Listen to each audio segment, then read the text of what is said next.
히브리서 12장 18절부터 마지막 절까지 다시 한번 공독하겠습니다. 너희는 만질 수 있고 불이 묻은 산과 침취방과 흑암과 폭풍과 나팔 소리와 말하는 소리가 있는 곳에 이른 것이 아니라 그 소리를 듣는 자들은 더 말씀하지 아니하시기를 구하였으니 이는 짐승이라도 산에 들어가면 돌로 침을 당하리라 하신 명령을 그들이 견디지 못합니다. 그 보이는 바가 이렇듯 무섭기로 모세도 이르되 내가 심히 두렵고 떨린다 하였느니라. 그러나 너희가 이른 곳은 시온산과 살아계신 하나님의 도성인 하늘의 예루살렘과 천만 천사와 하늘에 기록된 장자들의 모임과 교회와 만민의 심판자이신 하나님과 및 온전하게 된 의인의 영들과 새 언약의 중보자이신 예수와 및 아벨의 피보다 더 나은 것을 말하는 뿌린 피니라. 너희는 삼가 말하신 이를 거역하지 말라. 땅에서 경고하신 이를 거역한 그들이 피하지 못하였거든. 하물며 하늘로부터 경고하신 이를 배반하는 우리일까 보냐. 그때에는 그 소리가 땅을 진동하였거니와 이제는 약속하여 이르시되 내가 또 한 번 땅만 아니라 하늘도 진동하리라 하셨느니라. 이 또 한 번이라 하심은 진동하지 아니하는 것을 영존하게 하기 위하여 진동할 것들 곧 만든 것들이 변동된 것을 나타내심이라. 그러므로 우리가 흔들리지 않는 나라를 받았은즉 은혜를 받자. 이로 말미암아 경건함과 두려움으로 하나님을 기쁘시게 섬길지니 우리 하나님은 소멸하는 분이시니라. 아멘. 할렐루야. 오늘은 히브리서 12장 18절부터 29절까지 말씀을 중심으로 흔들리지 않는 나라 안에서 살 때까지라는 제목으로 하나님의 말씀을 전하도록 하겠습니다. 하나님은 이 땅에 우리가 하는 모든 사람들이 이 흔들리지 않은 그 나라에서 살기를 원하고 계십니다. 오늘 이 결론적인 이 히브리서 12장 18절부터 29절까지는 결론적인 말씀이긴 했지만 먼저 이 히브리서를 받는 사람들과 우리가 똑같이 히브리서를 읽고 있지만은 우리들 현대 교인들과의 그 상태는 입장은 좀 전혀 좀 다를 수도 있습니다. 이 사람들은 오늘 이 말씀을 볼 때 이 편지를 받는 사람들은 이미 흔들리지 않은 그 나라에 들어왔던 사람들, 그리고 여기 시온산 그 하나님의 도성에 이른 거기에 살던 사람인데 마치 갈라디아 교회 성도들처럼 너희가 성령을 받은 것이 율법의 행위로냐 듣고 믿음이라고 했는데 성령을 받았던 사람들이에요.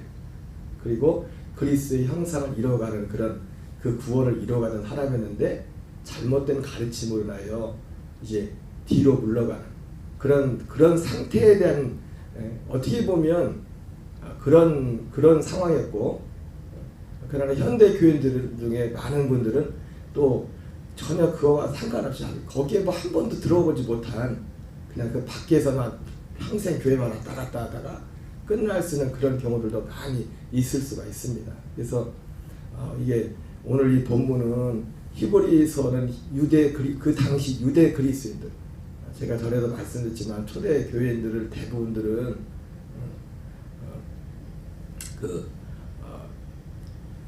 거의 유대인들이라고 했습니다. 유대인들이었고 또 사도 바울이 이방인들을 전도했지만 그 사람들도 다 우리가 생각하는 불신자, 생판 불신자들이 아니라 회당이나 이런 데 가가지고 유대에 입교했던 이방인들 중에서도 유대교로 아예 입교했던, 유대교로 개종했던 사람들이거나 그리고 유대교로 개종을 하진 않았지만 그 가장 큰 이유가 몇 가지가 있었다고 합니다. 그 사람들이 유대교로 개종하지 않은 이유가, 그러나 유대교를 믿는 어떤 그런 몇 가지 예식들을 하진 않지만 유대교를 신앙하는 그런 사람들에게 가서 사도 바울이 복음을 전했어요. 복음을. 그래서 그들이 어떻게 보면 유대교 신앙에는, 여러분 유대교 신앙에는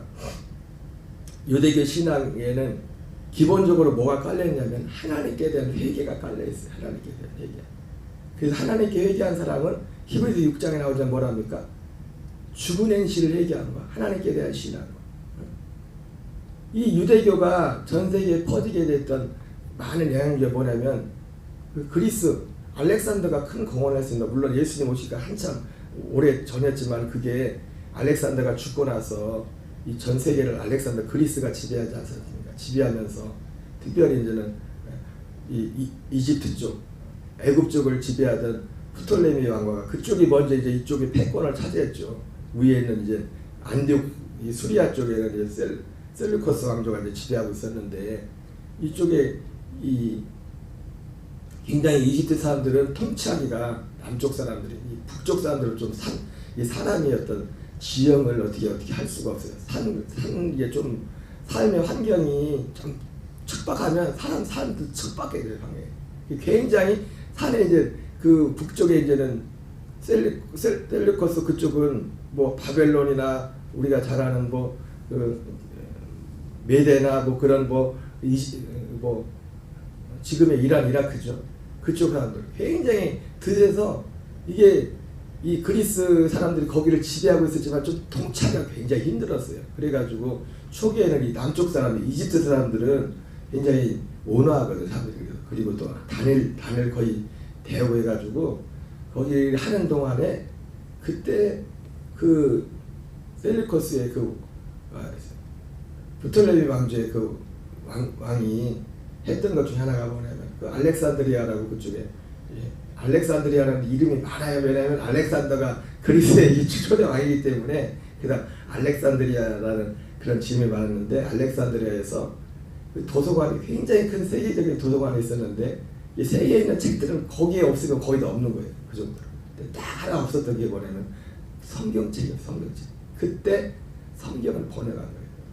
그래서 그때부터 성경이 웬만한 우리가 폼으로라도 사람들이 공부 안 해도 막 유명하다는 거는 막 책장에 하나씩 꽂아놨잖아요. 그래가지고 그때 귀족들이라는 사람들이 그리스 귀족들이 그들이 여기를 지배하러 왔지만은 그 피지배민들이 믿는 신앙의 성경책을 집안에 하나씩 다 꽂아놓기 시작했다고. 그러면서 그 많은 사람들이 유대교로. 그래서 사도 바울이 전도하다 보면 그런 사람들 하잖아요. 헬라의 귀부인들 중에도 헬라의 귀부인들이 그 다음에 유대교를 믿던 사람들이었어요. 기본적으로 그래서 이 사람들은요, 지금 이런 편지를 받고 일을 하지만 이 사람들은 기본적으로 하나님께 대한 회개가 밑바닥에 깔렸던 사람들이에요. 그래서 정말 죽은 행실을 회개하고, 쉽게 말하면 술이나 노름아 이런 같은 사람들을 막 끊어버리고, 여러분, 유대교와 그리스도 신앙의 차이가 있다면 굳이 말한다면 유대교는 오실 그리스도를 기다리는 거예요. 진짜 그 찐 신앙이 뭡니까? 히브리서 11장에 나오는 그 믿음의 사람들의 신앙이라고. 여러분 이 믿음이 있어야 구원받아요. 제가 항상 말씀드렸죠. 목사님 구원하는 기준이 다르고 평신도 구원하는 기준이 다른 게 아니라고. 하나님의 구원의 기준은 똑같아요. 다만 그리고 제가 그런 말을 했잖아요. 저도 목사지만 보다 보면 우리 교인들이 일반 교인들이 우리 지방에도 목사님들 일반 목사님들보다 훨씬 낮은 분들이 많아요. 목사님도 내가 판단할 거 아니지만 내가 감리사니까 내가 감리사를 했으니까 1년에 한 번씩 지방을 돌지 않습니까? 돌아가지고 교인들 사정을 보면 이해가 안 되는 게 있어요. 진짜 내가 말하기 그렇지. 어떻게 이렇게 해놨을까? 내가 목사이기 때문에 내가 그분들을 구체적으로 왜 그러는가는 나는 않겠지만은 이 사람이 진짜 예수 믿는 분인가? 통계표나 이런 거 보면은 너무 비상식적이에요. 너무 비상식적. 아무리 그래 그렇지 이렇게 된다 이거를. 여러분 오늘날 너무 교회가 하나님의 복음을 너무 쉽게 만들어놨어요. 예수님은 한 번도 구원받는 것이 쉽다고 말한 적이 없는데 은혜로 받는다고 했지 구원이 쉽다고 말하지 않았어요. 사도 바울이 말했던 하나님께 대한 회개와 어디 가든지 예수 그리스도에 대한 믿음을 전했다고 했는데 그래서 이 기본적으로 여기 히브리서의 편지를 받은 사람들은요, 이때 당시 사람들은 물론 다 그렇진 않겠죠. 어디를 가나 또 문제는 사람들이 있어요. 어디 완전한 데는 없어요. 근데 기본적으로 이때 이 초대교회 신앙에 예수를 믿는다고 할 때는, 그리고 뭐 특히 이제 유대에서 이스라엘에서 똑같이 예수를 믿어도 그때 당시대에 또 이스라엘에서 예수 믿는 거하고 또 이방인들이 그곳에 또 예수 믿는 거하고 또 다릅니다, 상황이. 왜냐하면 여기는 원래 자체가 종교 자체가 나타나는 게 유대교에 있었으니까 이스라엘 전체가 유대교였잖아요. 근데 그러니까 예수님을 믿게 된 건 뭐예요? 이단. 그래서 예수님을 나사렛 이단이라고 했죠. 나사렛 이단. 이단이라는 말. 그래가지고 실제로 똑같은 그 당시대에 예수님을 믿어서도 같은 믿음을 가졌어도 이스라엘 땅에서 예수를 믿는 거하고 사도 바울이 이방인에게 전했는데 이방인에게 가서 예수를 믿는 거하고 또 다른 문제였다고. 그래서 그 예수 믿는 거를 항상 문제 일으키는 이방 땅에서도 선교지에서도 그 예수 믿는 걸 문제 삼은 거 이방인들은 문제를 안 삼았어요. 계속 와서 문제 삼은 게 누가 문제 삼았어요? 거기 살고 있어도 유대인들이 와서 문제 삼고 난리를 친 거지. 그래서 더 예수 믿기 힘든 똑같은 믿음을 가지고도 예수 믿기 힘들었던 것이 어디냐면 이방 땅이 아니라 이스라엘 땅이 믿기 힘들었어요. 그래서 예수 믿으면 포기할 게 너무 많았어요. 포기할 게. 버릴 게 너무 많았다. 유대인으로 있다가 예수를 믿는다는 것이. 지금도 여러분 이스라엘에서는요, 이방인들이 우리 이 성지를 순례를 가지만 지금 이방인들이 예수 믿는 갖고는 유대인들이 문제 안 삼아요. 근데 유대인들 중에 예수 믿으면요, 지금도 굉장히 획거지 당하고 테러도 하고 유대인들끼리. 유대인인데 예수님을 믿는다? 물론 이슬람 무슬림 정도는 아니지만은 테러 당한다고. 그래서 이스라엘은 섬기기가 쉽지 않아요. 여러 가지 요인에서. 뭐 기본적으로는 이스라엘 육신적으로는 기본적으로는 완전히 유대인들에게는 기독교는 이단. 그리고 실제로 유대인들이 기독교를 핍박하기도 했지만 기독교인들이 유대인들을 얼마나 많이 죽였는데. 사실 히틀러가 여러분 유대인들을 죽였다고 하지만 히틀러 그 배경에는 마틴 루터였던 그 사상이 거기가 들어가 있어요. 마틴 루터도 유대인을 마귀로 생각했습니다. 마귀로. 여러분 우리가 뭐 굉장히 훌륭한 사람들, 대단한 사람들 같은 거 거기에도 보면 굉장히 들어가 보면요, 뭔가 생각이 잘못된 것들이 있어요. 마틴 루터의 어떤 사상을 끌어다 그거를 히틀러가 유대인들 죽이는데 정당화했거든. 어떤 걸 갖다.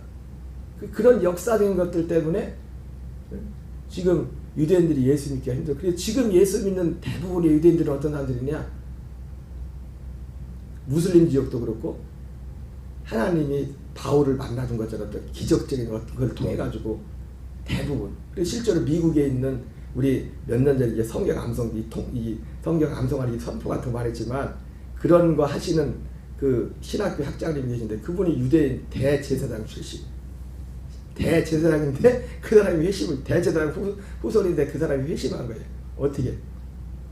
대부분 유대인들 중에 현대 지금 예수 믿는 사람들은요, 정상적인 이런 전도를 통해서 예수 믿는 사람들이 별로 없어요. 그게 안 돼요. 왜? 바알과 같은 그런 생각을 딱 다쳐있기 때문에. 그것과 또 역사적으로 유대인과 기독교인들과의 그런 아픈 뿌리가 있기 때문에 예수라는 말만 들으면 재수의 운부터, 우리말로 재수 운부터 그 사람들한테는 유대인들 자체가. 그럼에도 불구하고 지금 뭐 생명 걸고 예수 믿는 유대인들은 메시아닉 주라고 하죠, 그죠?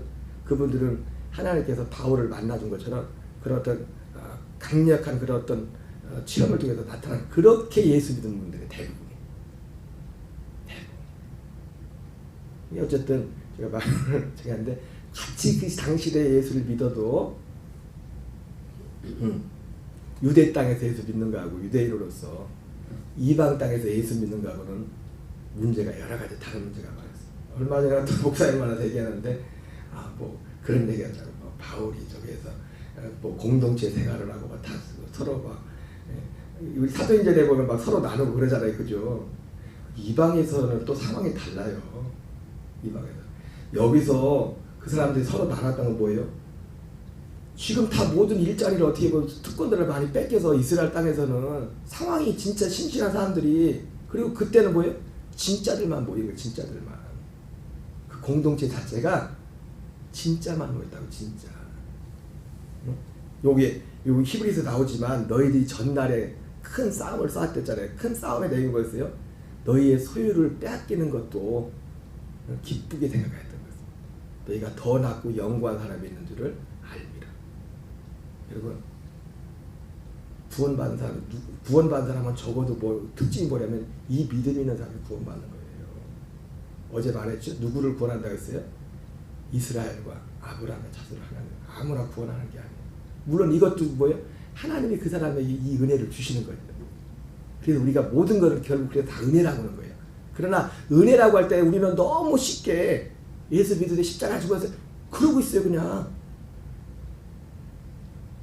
그거 아니에요. 예수님의 십자가 그 사건 중요해. 그게 내게 돼야지는 거지. 내 사건이 돼야, 내 믿음이 돼야 그게 구원이 되는 거지. 눈만 깜빡깜빡하고 목사님 뭐라고 하는데 맨날 눈만 깜빡깜빡하는 것 같은 그게 아니라 진짜 믿어지고 하나님이 삭개오를 보고도 삭개오의 그 회개의 열매를, 회개에 합당한 열매를, 그래서 가는 곳마다 사도 바울도 하나님께 대한 회개와 예수. 그래서 제가 가끔 그런 말씀 드렸잖아요. 이 복음의 진리도 소중하지만 하나님께 대한 회개하는 어떤 그 열매 그 자체도 너무너무 소중한 거라고 제가 그랬잖아요. 왜? 다 하나님의 우리 구원하는 우리 역사기 때문에 안에 소유를 빼앗기는 것도 기쁘게 생각하는 것은 더 높고한 영구한 사람이. 그러니까 진짜 유대인들에게, 유대교 선진자들에게는 이 믿음이 있었다고요. 그래서 그리고 실제로 히브리서 6장에 나오는 것처럼 죽은 행실을 회개하는 것, 하나님께 대한 회개, 그리고 영원한 심판과 부활에 관한 소망, 부활의 참 소망. 그래서 사도 바울이 사도행전에서 마지막 3차 선경을 마치고 죄수로 딱 잡히고 나서 그 사람들 앞에서 말씀을 전할 때 했던 게 뭡니까? 사두개인들과 바리새인들이 있으니까 두 사람들이 다르잖아요. 사두개인들은 부활을 안 믿잖아요. 바리새인은 부활을 믿고 그러니까 부활에 대해서 말하면서 뭐라고 합니까? 사람들이 자꾸 자기를 이단이라고 하니까 아니라고. 여러분, 내가 믿는 신앙은 어디서 하나님가 갑자기 뚝 떨어진 게 아니라 우리 조상들이 옛적부터 섬겼던 하나님이 주셨던, 그리고 다 우리 그 유대교 참 성도들도 뭐예요? 부활을 믿었단 말이에요. 부활을. 진짜 부활에 대한 소망이 컸다고요. 그래서 히브리서 11장에 나오는 믿음의 사람들도 뭐라고 해요? 이 사람들 구약 성도도 그러거든요. 지금 히브리서 11장은 구약 성도들을 말한 거거든요. 구약 성도들을 말하는데 저들이 더 나은 부활을 얻고자 하여 구차히 고난을 피하려고 했다고 했어요. 일부러, 여러분 저도 그렇지만 일부러 고난으로 가는 사람은 별로 없어요. 고난당하고 싶은 사람도 없고. 그러나 내가 이 믿음 때문에, 이 신앙 때문에, 이 신앙을 부인해야 될 그런 상황이 온다면 고난을 무릅쓰고라도 이 신앙을 내가 배반하지 않는다는 거예요. 왜? 뭐 때문에? 더 나은 부활을 얻고자 해요. 더 나은. 그러니까 여러분 구약 신앙이나 여러분 신약에 예수 믿는 사람들이 참 목사님들 보고 굉장히 쉽게, 구약은 굉장히 어렵고 신약은 되게 쉬운 것처럼 그런 뉘앙스를 아니 똑같아요. 구약이나 신약이나 오직 믿음으로 구원받는 거예요. 그리고 구약이나 신약이나 구원 하나님의 진짜 성도들은 삶의 스타일이 다르다. 이걸 분명히 알아야 돼요. 여기까지 오늘 히브리서 12장 14절에 18절부터 29절까지 이 사람들을 향해서 너희들이 이르는 곳은 지금 시온산과 이 사람들이 여기에 이르기까지, 이 안에 살기까지 많은 사람들이 이 안에 살기까지 어떤 수고가 있었습니까? 히브리서 1장 1절 2절부터 시작하잖아요. 옛적에 선지자를 통하여 우리 조상들에게 여러 부분과 여러 모양으로 말씀하신 하나님이 이 모든 날 마지막에 아들을 통해 말씀했어요. 뭘 말씀했을까요? 말씀하는 건 딱 두 가지예요. 바울이 말한 건 딱 그것만, 하나님께 대한 회개와 예수 그리스도에 대한 두 가지를, 히브리서 11장 6절 이 두 가지를 전했다. 이 두 가지를. 그래서 우리는 사람들을 보면서 사람들을 여기까지 이르게 하려면 정말 그 사람이 회개한 사람인가? 그걸 먼저 점검해야 돼요. 그냥 무조건 대고 당신 구원받았어. 아닙니다. 그거 어떻게 책임질라고? 하나님 앞에 가서. 예수님도 모른다고 하는데 어떻게 책임질라고 가서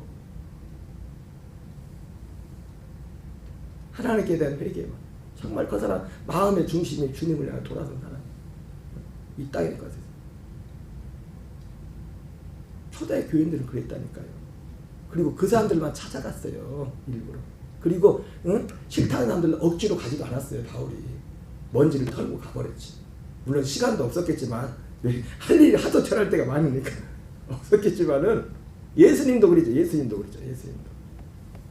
물론 우리 보고 그러라는 건 아닙니다. 우리는 지금 이 제한된 시간과 이 공간에서 계속 상주하기 때문에 또 사람들마다 때가 있기 때문에 그 때를 기다리면서 기도해야겠지만은 그러나 어떤 사람이 이 자리에 서기까지는 그냥 어느 날 갑자기 땡에서 오는 게 아니라 하나님의 이런 은혜의 역사가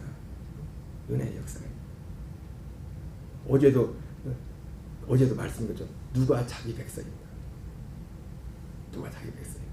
회개에 합당한 열매를 맺고 내가 속으로 아브라함의 자손이라고 말하지 마. 아브라함의 자손만 구원하십니다. 그 회개에 합당한 그 마음의 중심 하나님을 향한 중심 그들에게 이 약속을 믿음으로 우리가 이 약속을 믿음으로 여기 오늘 말씀을 하는 이 시온산에 그 시온산까지 이르게 돼 거기서 살게 되는 겁니다. 흔들리지 않는 나라에서 살게 되는 거예요. 마태복음 10장에 나온 것처럼 몸은 죽여도 영혼은 죽이지 못하는 두려워하지 말고 오직 몸과 영혼을 능히 지옥에 멸할 자를 두려워하라고 하는 것처럼 세상이 어떻게 감당하지 못하는 죽어도 죽지 않는 그 흔들리지 않는 나라 그 나라입니다. 흔들리지 않는 나라에 사는 건 뭐예요? 몸은 죽여도 영혼은 능히 어떻게 하지 못하는 몸과 영혼을 능히 지옥에 멸하시는 그 아버지 하나님이 내 아버지가 되고 주가 되신 우리가 여기에 살아야 되고 앞에서도 그 얘기가 있지만 은혜에 이르지 못하는 자가 있는가 두려워하고 했던 것처럼 교인이 많던 적도 어떤 사람들이 이게 이 열매가 진짜 있는가 그걸 하나하나 보면서 기도하면서 사람들을 다 이곳에서 살다가 여기서 흔들리지 않은 이 나라에 살다가 진짜 흔들리지 않은 이 나라도 흔들리지 않는 나라지만 예수님 그래서 이 나라는 이 세상에 속한 나라가 아닙니다. 눈에 보이지 않지만 실제 않은 나라 그리스도와 함께 죽고 그리스도는 그 나라 우리에게 남은 삶이 나도 이 나라에 살고 많은 사람들을 이 나라에서 살 수 있도록 우리가 인도하는 저와 여러분 되시기 바랍니다. 우리 주기도문으로 같이 있습니다. 하늘에 계신 우리 아버지여 이름이 거룩히 여김을 받으시오며 나라의 마옵시며 뜻이 하늘에서 이루어진 것 같이 땅에서 이루어지이다. 오늘날 우리에게 영할 양식을 주옵시고 우리가 우리에게 죄 지은 자를 사하여 주것 같이 우리의 죄를 사하여 주옵시고 우리를 시험에 들게 하지 마옵시며 다만 악에서